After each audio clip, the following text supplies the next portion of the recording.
Okay, so here we are. It's dark now. I really need to go home and replace my thermostat. Really need to. It's a dire type of a situation at this point, which is usually what I wait for before I take action. That's not a good thing, because you're always in crisis mode. But there is an aspect to crisis mode that I like, and it's the adrenaline. I'm kind of an adrenaline junkie.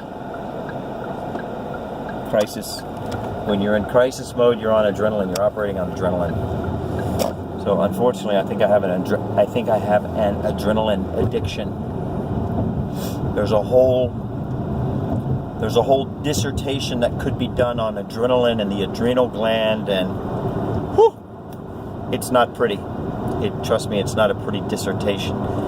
But one day maybe I'll do it, simply because it's not pretty, and I sort of gravitate toward the things that are not pretty, because it's kind of like an underserved arena, right? Everybody wants to be pretty. Everybody wants to be nice. Everybody wants to be popular. Everybody wants to be, all of that. And unfortunately, there's some work to be done in the world that doesn't fall under those umbrellas, right? So somebody kind of has to volunteer to do that work. Otherwise, the work doesn't get done. So anyway, that's what my pastor's sermon was on this morning. Pretty much every sermon is on being nice. I'm sorry. Anyway, I'll not get off on all of that. But, so, we were talking about, in this super chopped up video, which I may actually undertake the task of putting the videos together. You can do that. You don't even need software to do that. You can just do that on YouTube. But, I was talking about, what was I talking about? Oh, the world that nobody knows, that 99% of people don't know exists. And it's basically the world of the elite, in a nutshell. The world of the super powerful, the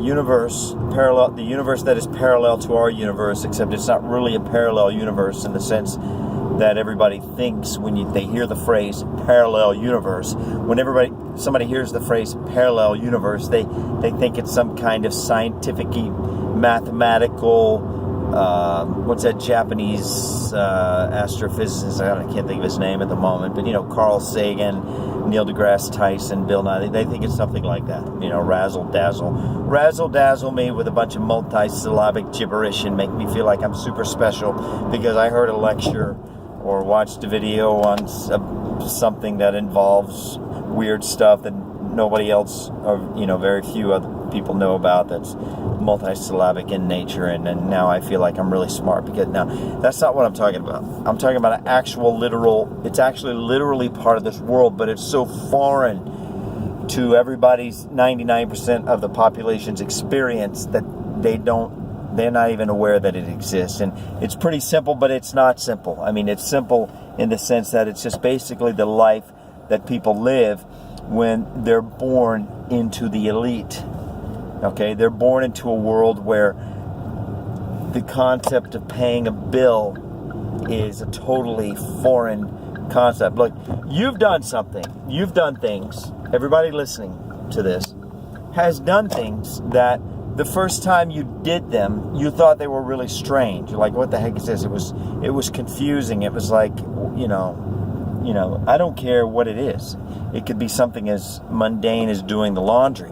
The first time you did the laundry, it was a foreign experience. It was weird. It was like, I don't understand this, and it's mentally taxing to do something for the first time. It doesn't matter what it is, But so to somebody who lives in this 1%, or maybe we might even go a step further and say who lives in this 1/10 of a 1%, right?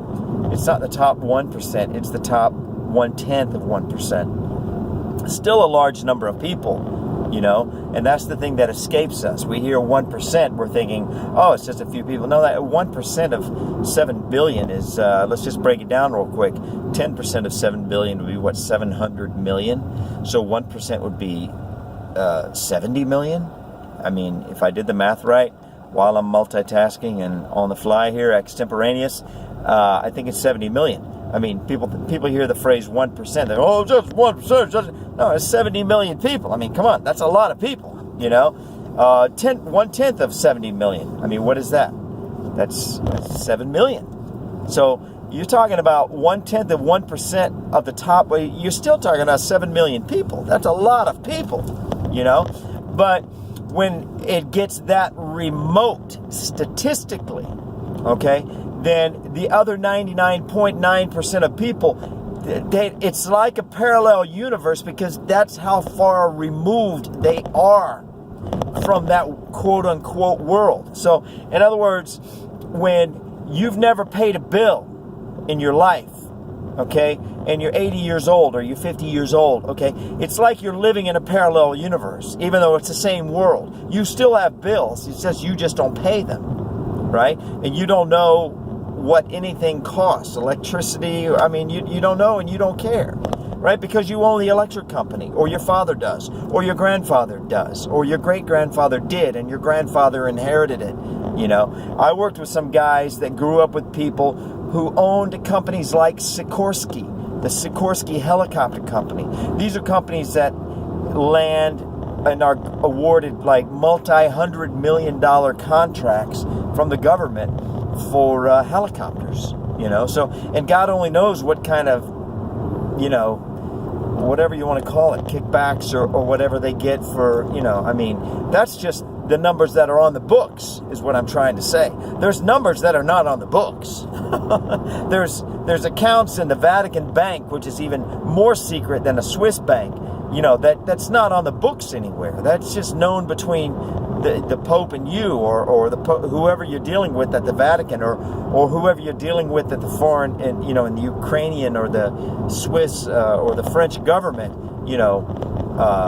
It's only known between you and them. It's not known. It doesn't go into the actual books that gets analyzed by the accountants and whatnot and so forth. You know, there's many sets of books. Every company of any consequence has multiple sets of books. At a minimum, they have a public-facing set of books, and they have a private internal set of books. You know, and at the most innocuous, innocent level, you can say, well, the internal books have lots of scribble notes, and it's not, you know, cleaned up. Okay, well, that's at the most innocent level. But there are levels that are not so innocent, you know, that explain and are the reason multiple sets of books exist, right? But beyond all that, there are transactions that occur, quote unquote, off the books, right? So if you go beyond multiple sets of books, now you have stuff that doesn't even appear on the books. So,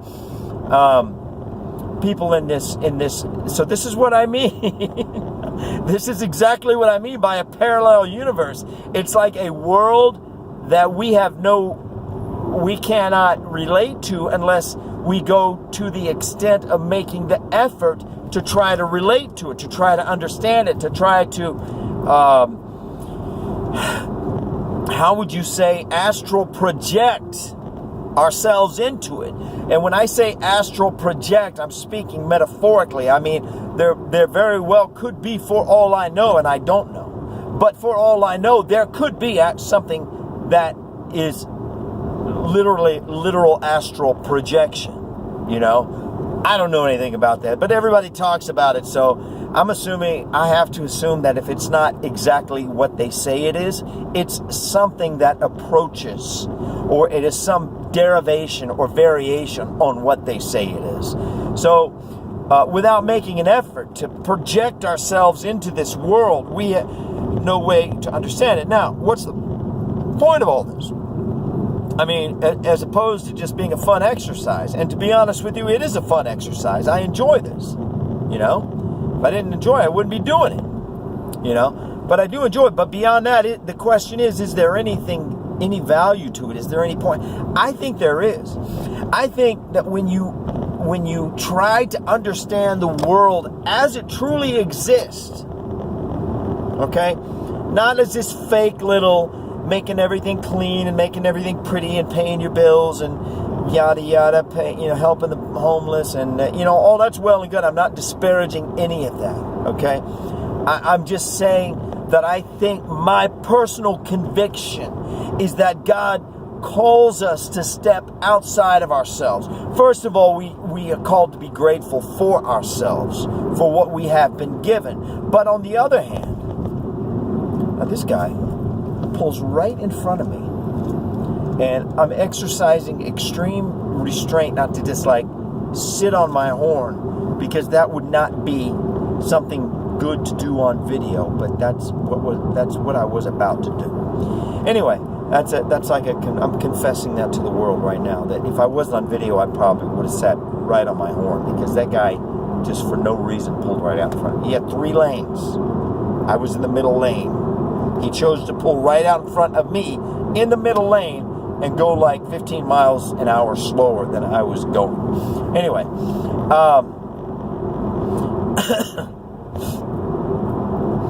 so we have to project it. I believe that God has called us into this exercise. I mean, otherwise, why give us a view of history? You know? Why give us the diverse account of not only humanity, okay, but how shall we say, extra human creatures from the Bible, angels and demons and Satan and whatnot and so forth. Why give it to us? You know, who says that we should just worry about paying our bills and cutting the grass? And who says? People that want us just to pay our bills and cut the grass and not worry about. No, we're supposed to concern ourselves with things outside of ourselves, I believe. We're supposed to concern ourselves with things that are outside of our sphere of influence. Because, I mean, let's face it, when you concern yourself with things outside your sphere of influence, those things enter your sphere of influence, don't they? If only a little bit at once over time. Maybe more. Is that good? Is that bad? I don't know. But I believe that's what God has called us to. I think that God has called us to exert influence in a positive way. And I don't mean positive like nice and happy. I don't mean that. I mean toward the cause of good. Sometimes exerting your influence over something means tearing that thing down because that thing is evil. Right? I mean, if you want to exert your influence over Al Capone's enterprise, business enterprise, crime enterprise, is that nice? Is it rainbow, sparkle, diamond, unicorn, clap your hands and dance on your tiptoes happy? No, it's basically guts and grit, blood, and, you know, painful effort, hard, difficult, and maybe even mean, right? Because you're dealing with a criminal. You're dealing with a network of criminals. You're dealing with a criminal enterprise. And when a criminal enterprise has to be undone, the criminals don't give it up, you know, with rainbow, diamond, sparkle, unicorn, hand-clapping niceness. You know, that's not the way it goes. So I'm sorry, Glenn Money, but no, the Christian life is not about being rainbow, sparkle, diamond, unicorn, hand-clapping nice all the time. I mean, I'm sorry, but it's not. I mean, the greatest prophet in the Old Testament, Isaiah, was cut in half by a king. Now, Isaiah did something to make that king mad. I don't know what he did, but I guarantee you this, you know, if you ride around on a rainbow, diamond, sparkle, unicorn, clapping your hands, saying nice things about people, those are not the people that tend to get cut in half by people. You know? People that make people happy don't get cut in half. You know, they don't get crucified upside down like, I believe it was Peter did. You know? Paul, you know, they don't get their heads cut off like the Apostle Paul. You know, so, you know, Glenn Money, you can go through the Bible and cherry pick anything and to make anything say whatever you want it to say. I'm going to ignore that for now. But in totality, the big picture of things is that is just the talk of a fool, to say you have to go around being nice all the time. And no, that's the talk of a fool. Is being nice good? Yeah, heck yeah, it's good. But it's not the mark of a Christian unless you're talking about, I mean, what kind of Christian are we talking about here? We're talking about, like, you know, I hesitate to say what I'm thinking, but are we talking about the Christians that come from the Masonic Lodge? The Christians that come into, how do you say, gut Christianity, eviscerate Christianity of all of its power, of all of its meaning, of all of its significance, of all of its historical context, and just sort of with a backhanded, in a backhanded way, convert Christianity into a social club, like a tea part, like a tea garden club, like a flower club, like a, something that is completely unrelated to its historical context. I mean, and I'm talking about Christianity explicitly. I'm not even talking about the Old Testament, which is an entire different bag of worms, isn't it? I mean, come on. Ooh. But I mean, just Christianity quite explicitly with all the apostles of Jesus and Jesus himself. You want to be like Christ? Well, do something that makes somebody want to crucify you. Right? I mean, if you really want to be like Jesus, you run around sucking up to all the powers that be and getting clapped on the back all the time with everybody talking about what a wonderful person you are. What's that got to do with Jesus? I mean, I hate to ask the hard questions, but what in God's name does that have to do with Jesus or the apostles? I don't see any resemblance between what Glenn Money proposes almost every Sunday, if not every Sunday, just to be nice, happy, nice, and true Christ likeness. Because, again, to reiterate myself, because I think it's important, Jesus did the things that made people want to crucify him, and as evidence of that fact, he was crucified. Right? But then Glenn Money, the quote-unquote Christian preacher, gets up there and says, Christianity is all about being nice. And it's like, well, yeah, and you pull a couple of verses from, the New Testament or whatever, and it's like, okay, well, verses are wonderful things, but you can't build a doctrine on verses. You got to build a doctrine on, a sort of a holistic understanding and a contextual application of verses to that holistic contextual understanding, right? I mean, you get somebody cherry-picking verses and passages and building higher doctrine based exclusively on those verses and passages. You're not dealing with an honest person, You're not dealing with a sincere person. You're not dealing with a person who is really trying to understand Scripture and apply them to life in a way that has any integrity, in my opinion. That's my opinion. Now, I love those verses about being nice, and I have no doubt in my mind that both and all Jesus and all of the apostles were nice people, But they were also good, okay? And when you're good, eventually you're going to get crucified. Because the world is not about good. The world is about nice. The world loves nice. I mean, how many times did Bill Clinton visit Jerry Epstein's pedophile island? Like 20 times, 22 or 20, and that's just on the logs, right? God only knows how many times he actually went there. I mean, Jeffrey Epstein had, I think it was 13 video channels that went down to some kind of underground dungeons or something, something involving all of that, according to Robert David Steele. with video channels that went up to one single viewing room or something. And it was all about pedophilia. It was all about that. They go into these war-torn zones where they've got these thousands of kids with lost parents, and they just take them, hundreds of them, you know. They don't take kids that have parents that are going to be asking questions. They take lost kids, you know.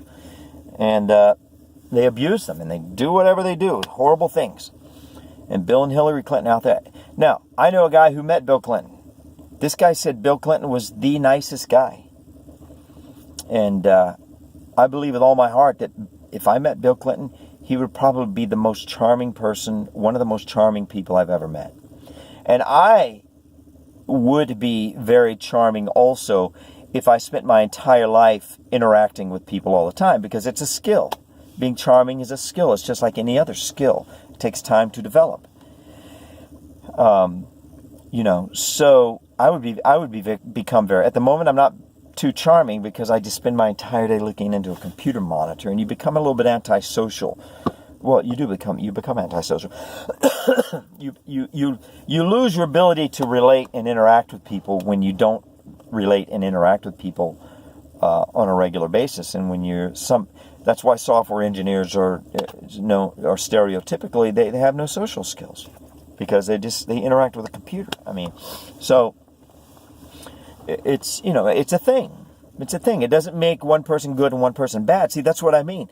Being nice and being good are not the same. Glenn Money, they're not the same.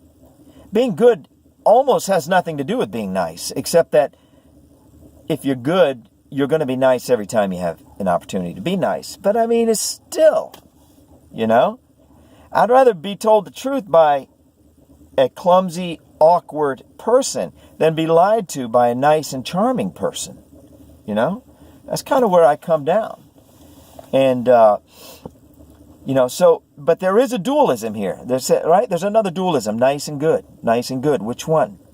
Which one is authentic and which one is fake? I'll tell you which one's fake. The nice is fake. The nice is fake. The good is real. You got good, you got nice. Nice is fake. I can spot a nice person from a mile away. They're obvious. They're smiling. They're congenial. They're warm. They make you feel good. Doesn't mean they're good. It does mean they're nice, but it doesn't mean they're good. There's a dualism there. And if you're smart and if you're clever and if you're crafty, you can take that dualism and you can use it to exploit people and manipulate people, right? So there's another dualism. I'm running out of time here and I'm rambling on forever. I told you this would be a hodgepodge of a mess because I don't have it all straight in my head, but maybe I never will, and that's fine. The granddaddy of all dualisms, I was just thinking about when I was out on the pier, is God and the devil, right? Or heaven and hell, or Jesus and Satan. I mean, that's the granddaddy. So, what I'm thinking is, it's like maybe, like the Oriental with the Yin and the Yang, the Taoist and the Buddhist and the Hindu, whatever. I don't know who all uses the Yin and Yang. Maybe it's just the Buddhists and the Taoists and all those hundreds of different variations of those religions over there. Maybe the reason the secret societies and the powers that, the people that seek power and they have no regard for whether it's legitimate or illegitimate, maybe the reason they use this paradigm is they see that it's the paradigm that God operates on. Maybe that's why. And maybe this is just another instance of them trying to be God or to be like God. I don't know. Can we say, so maybe it's not the paradigm that's evil like I suggested before. Maybe it's the application or the use. I don't know. These are just random. These are so many random thoughts. It's just a hodgepodge of randomness here. But this dualism is very interesting. It's very powerful. And you think about it too long and your brain will start to hurt. And that's basically where I am. So I just had to come out here and make an expression of my thoughts to date. I do believe from personal experience that when you do express what you have as messy and as, unkempt, no pun intended, because my last name is Kemp, as messy and unkempt and disorganized and just kind of hodgepodge together, when you start to apply it and express it, it starts to come together, and the extraneous stuff gets cut off, and you're just kind of like left with a core of pure understanding that can be explained and expressed concisely, in a way that people find digestible. A rambling video like this can be very undigestible. It can be just like very painful to watch and painful to try to understand, painful to try to put together from when you're on the receiving end. But like I said, it's the best I have at this point in time, so it is my very best. I appreciate your understanding. I appreciate you watching. God bless you, and put your faith in God, in the right side of the dualism, like the nice and the good. God is the good side. The devil is the nice side. The devil is very charming, very nice, very sparkly, very clean. At least he has the ability to come across that way. Very interesting, very deep, very insightful, he's very clever, he's very crafty, right? He's all of that stuff. Non-qualitative, neither good nor bad stuff, except that he is bad. God is good. God comes across as difficult and awkward and painful. God comes across as, not always, but in this world he does, because that's how deceived we are. That's how seduced we are by the nice, that the good doesn't look good to us. It looks not good. It looks like something other than good. It looks like something we don't want. But when you begin to embrace it, you find out, well, wait a minute. This is the good stuff, because this is the real stuff. And you start to see, it's like somebody explained to me that this stuff over here, the nice, the charming, the insightful, the deep, the profound, the yada yada, so on and so forth. I mean, ad vomitum. I made that phrase up. It's not a real Latin word, at least not that I know of. Latin phrase. It's not real. I made it up. Ad vomitum, right? Ad vomitum. All that stuff over there, it's like a parasite-infested swamp. It's 1,000,000 miles wide, but it's 2 inches deep. The stuff over here, the godliness, the goodness, as opposed to the niceness, the good and the bad. Don't ever forget about that dualism, nice versus good. The good stuff, okay? It's like a 1-inch wide fissure with crystal clear water that goes 1,000,000 miles deep. And at every level, there's just some new fascinating, mind-blowing truth, But at every level, it's only 1 inch wide, because God only gives you what you can handle at that level. Boom, boom, boom. It's like a systematic progression of understanding and maturity, and every level just gets richer and deeper and richer. This is like rich right out of the beginning. The swamp, the devil's swamp is like rich right out of the gate, and that's why people are so mesmerized by it. It's like, oh, it's so amazing. It's like, oh, but the more you look at it, the more you realize, wait a minute, there's nothing here except sickness and disease and deception and corruption and evil, and it's just horrible after a while. In the beginning, it's wonderful, but after a while, it's just like, this is horrible. Over here, it's like, this is nothing. You just want to ignore it. The godliness is like, it seems like nothing. But the more you embrace it, the more you realize it's like, whoa, this is the real deal, man. This is amazing. This actually has a future.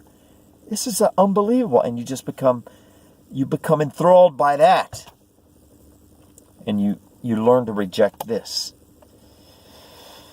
Anyway, I hope you like this for some reason that only God could know. Thank you for watching. God bless you. Bye.